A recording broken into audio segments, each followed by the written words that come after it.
আসসালামু আলাইকুম রহমতুল্লাহি ওয়া বারাকাতুহু। আলহামদুলিল্লাহ সুম্মা আলহামদুলিল্লাহ।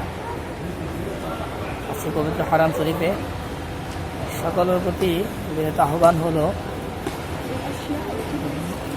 আপনাদের যাদের সামর্থ্য আছে পবিত্র হারাম শরীফে মক্কার মধ্যে আসার জন্য, তাদেরকে বলবো পবিত্র হারাম শরীফে মক্কা মদিনায় না আসলে বোঝা যায় না এই জায়গার স্বাদ কী, এখানে আসলে মনের কি পরিবর্তন হয়। তো অনেকে তো প্রচুর টাকা পয়সা আছে, পৃথিবীর বিভিন্ন রাষ্ট্রে অনেকে ভ্রমণ করতে যায়, বিভিন্ন জায়গায় ঘুরতে যায়, কিন্তু তাদের মধ্যে এমনও ব্যক্তি আছে যারা মক্কা মদিনা এখনো আসার নসিব হয় নাই, মক্কা মদিনা আসে নাই, তওয়াফ করে নাই, কাবা ঘরকে সচক্ষে দেখে নাই।